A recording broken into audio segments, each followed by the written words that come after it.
So I chose The Wall, Growing Up Behind the Iron Curtain by author and illustrator Peter Siss.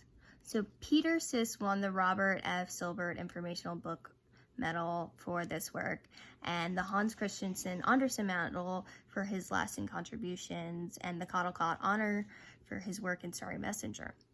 So I made my choice based on the author's medals and recognitions and the fact that it was based on the Cold War, which is a really interesting period of time due to war tensions rising and how society is really starting to get to know or learn from that period of time. And upon further investigation, I was curious to see how that life was like on the other side. So this memoir was a nonfiction book about his childhood in the communist takeover of Czechoslovakia during the Cold War. And throughout the book, Peter Siss chronicles the development of his childhood in Czechoslovakia to his eventual departure in the West. So he begins the book with a brief introduction of the history of the collapse of the 1917 Russian Empire to the events that led to the Soviet Union forming to depict that period of history known as the Cold War. So he's setting the scene to where he begins the book with a colorful page of his current life in America, taking his kids to a Beach Boys concert. So he begins with how the Soviet Union was subtly in his normal everyday life, to where he first doesn't question his life and then kind of figures out he wasn't being told everything, what was going on, such as the banning of Western civilization, art, music, and various ideas.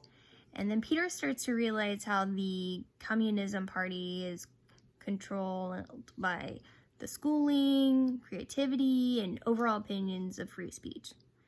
So until the lift of censorship of Prague, 1963, he has no idea.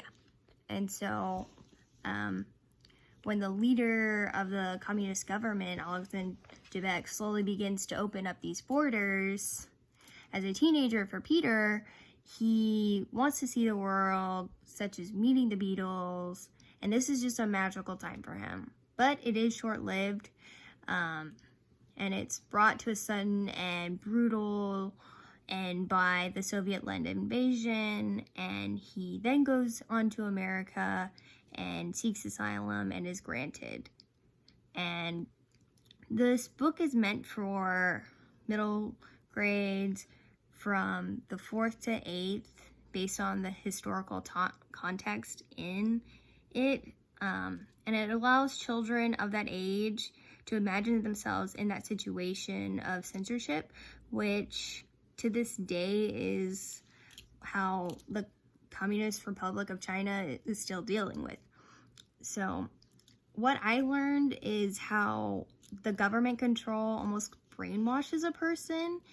And what I took from this is how Peter's worldview was completely changed after adolescence, and that several artists visited these Soviet nations, like Louis Armstrong, I had no idea, or how bad information was spread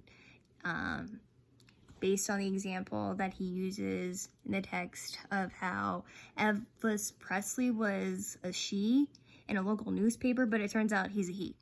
And Peter describes the KGB police. Now, I knew to a certain extent of the gravity of the situation, but not to where Peter describes it in much more detail. And I had no idea that the invasion of the Czechoslovakia people of ordinary citizens changed street signs to confuse, the Soviet army. So they try to take care of their people. So this is an interpretive nonfiction work, and his book contains entries of chronicling the events throughout the use of journals, maps, and dreamscapes to paint a picture of what his life was like inside the red side. And so the book starts off with cartoon, black and white, red colors to draw emphasis to the Communist Party, to eventually color which he depicts as freedom. So I did use my computer for the pictures, but you can see that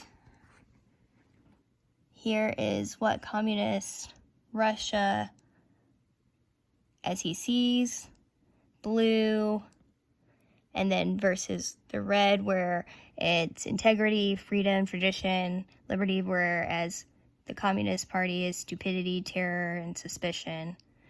So you really get a sense of where he's coming from.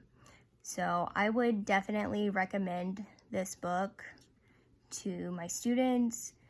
I just think it's, the fact that it expands the awareness of such a heavy subject on how governments can control their people based on information, especially since we live in the digital age. And I think it's just a great way for students to see signs of how not to repeat history, because privacy is basically non-existent anymore. So it was a great read.